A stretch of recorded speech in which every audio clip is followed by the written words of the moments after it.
here's our first model lesson. And this lesson is also an early elementary lesson. And sometimes I'll use these early elementary models simply because as a primary teacher, it's kind of hard to imagine what that looks like with little ones. But oftentimes it's a little bit easier for someone who teaches a more focused subject or older learners to go the other direction. So we're going to go through this model lesson here. And if you click on the link that Jamie just put in the chat, what will happen is you'll get a pop-up. And in the upper right-hand corner, it says use template. You see up there where it says use template? What that little trick will do is we'll actually take this and basically make you your own copy. It's kind of like Google Classroom, except I just did it kind of like in a forced way. So if you click on that button that says use template, you're going to have your own copy of the lesson we're about to walk through together. So what we're going to do is we're going to spend about 5 minutes in this digital lesson. And this digital lesson is actually a HyperDoc. So for those of you who said that you've heard this word before, now you actually get to experience what a HyperDoc looks like. So let's go through this HyperDoc lesson on hundreds, tens, and ones. And this particular lesson is designed in Google Slides, but remember, it doesn't have to be that tool. We'll talk more about that soon. So here we go. We've got hundreds, tens, ones. I see the title here. Establishes what my desired learning outcome is, right? We're talking about hundreds, tens, and one. Cool, get it, place value. And then I'll switch to the next page and I notice there's a video to watch, right? So the first part of my lesson is watch a video. I see that same topic, hundreds, tens, ones. That's my engage or my hook. Hey, sound a little bit like a lesson, right? That engage part. We're going to get started by watching a video.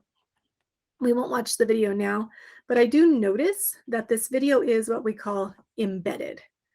And so since the video is in the Google slide, and I'll show you, don't worry, if you haven't done that before, we've got some opportunities at the end. You're actually going to be putting your own videos into a Google slide. But what's nice about this is that when students watch it, it plays right in the screen. They don't have to jump out to some other place to play their video, right? So we know that if we link students out to like YouTube or other places, it sometimes starts that click trail of them going to this video and that video and this video, right? But whereas when we embed the video right into the slide, everything stays in one place. And we like that when we're talking about a lesson. So we're going to engage by watching this short video on hundreds, tens, ones. From there, we're going to turn the page and I notice that it says play these games. I look at this window and I see there's some links across the top. Oh, it looks like that might take me to some games to play. I like it. Oh, I click, it takes me directly to the game I'm supposed to play. It's a tool my kids like to play. It's ABC. But what's nice is that it took them directly there, right? It took them, they didn't have to go, okay, click on kindergarten, click on first grade. They just got to go straight to the direct game. Sometimes we use these tools like ABC or anything online, and kids just get to go play freely. Remember, in this HyperDoc, it actually took them directly to a lesson that looks a lot like what we're doing already, right? It's not random games on that website, but it's just continued practice of the skill we're talking about. So that's another part of this, is that it's very focused learning using the same concepts that we're doing. So we watched a video. They got to choose and play some games, right? Then as we continue on in this lesson, remember this is a lesson, I notice that the next several pages are very similar. I see that slides 4, 5, 6, 7, and 8 are nearly identical. And the only thing that changes is the number that they're doing. So it's some practice, some application of the content. They're explaining their knowledge of this, right? So I see that go, I like it, I like it. They get to apply that right there. So we learned a thing, we interacted with it some in some games, and now they got to show what they know. From there, as a teacher, I want to evaluate, right? I want some kind of measure of how students are learning. For this particular group, we went to something called quizzes. And next time we meet, we're going to actually go in and play a little bit with quizzes. Quizzes is a tool where it will grade and give scores right away, and it's interactive and fun. If you've ever played Kahoot, it's a whole lot like Kahoot. I think it's a little bit less wackadoo than Kahoot, but you see it's the same concept. So it's the same skills, except this one is going to measure and it's a little gamified, so it's interactive. So I've gone through, we practiced, now we're showing what we know, right? This is a quick way for me to evaluate success here. And then we go just a little further, right? Because you have some students who will just buzz straight through this.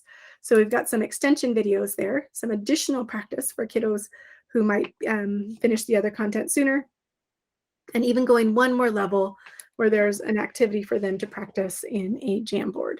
So we just went through this HyperDoc lesson. Remember, video, games, application, quiz, more videos, and a Jamboard. Now, I want to point out the fact that everything we just did in that lesson could have been done as a post in Google Classroom. Over on the left-hand side, you might see things that you do all the time, where you see the Jamboard and the links and the games, the same video. Could I do that very activity as a post in Google Classroom? Right? You see that there, and students would have all these different pieces. One thing that's nice about the HyperDoc is that it does flow, right? The pieces all kind of go together in one space, but it's the same thing. There's no right or wrong answer here. And if you are a Seesaw person, I know Seesaw is one of those tools that people who love it, and people who aren't familiar with it just don't know, right? Or again, there might be that assumption that you can only do one or the other. But whatever way that you package your content, it's the same idea. As long as that there's like a learn a thing, practice a thing, show what you know, then you're doing it. I'll continue on here and just look at some additional examples. Really, the goal here is that we have students with opportunities to create and collaborate.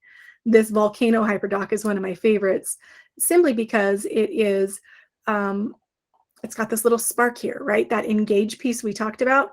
This teacher made this one. He had some pictures of volcanoes, and it's very visual, very clear. And it says, would you explore a volcano? Watch the video on this form and answer these questions.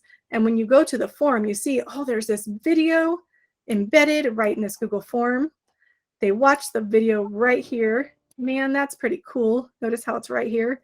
And it asks them, would you explore a volcano? Yes, no, are you cuckoo, right? So, and then just, so it's one of those engage tools. Notice how the HyperDoc started with just getting kids interested. The teacher put a picture of himself in a volcano, right?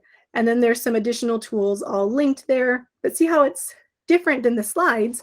There's still all those different steps, but this one is in a doc. So this is a HyperDoc as well. But notice how there's steps of a lesson. It's not just, oh, here's a bunch of stuff to do, right? Do this, work together. So this is another version of it, but I love it because it really does focus on some of that creative stuff and some collaboration as well. Choosing resources is really personal. We're not one size fits all. There's no such thing, right? That's kind of a myth. But we can have some similarities. And it's important that when you start creating these, that you do find, for your own sake and for your students' sake, what works best, right? What works best for you, what works best for your kids with the tools and contents and workflows you have in place. But in the end, we're starting with like a lesson, right? This is all a lesson. It's just how we package it that might vary from teacher to teacher. So I have this lesson design template, and this is my favorite lesson design template because it's very simple. And, depending on how you design lessons, and I think Jamie can get you a copy of this in the chat.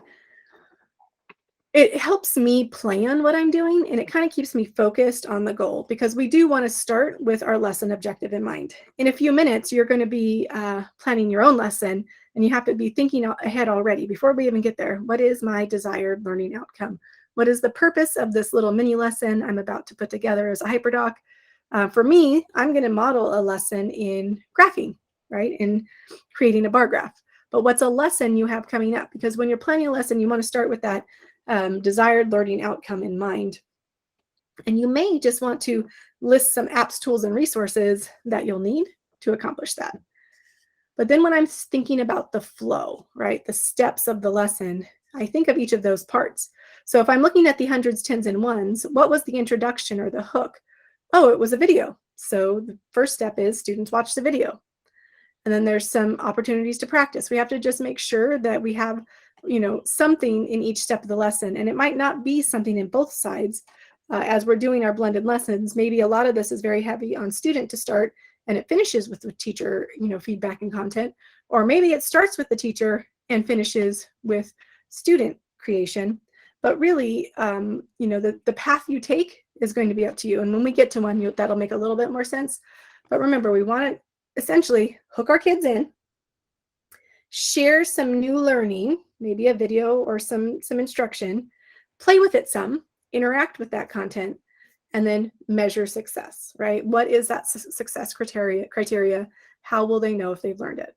So when you create a HyperDoc in a bit, we're going to start with the hook, go with some practice, and then continue through the steps of that lesson, right? Google Slides, but really intentionally being a lesson and not just a bunch of stuff to do.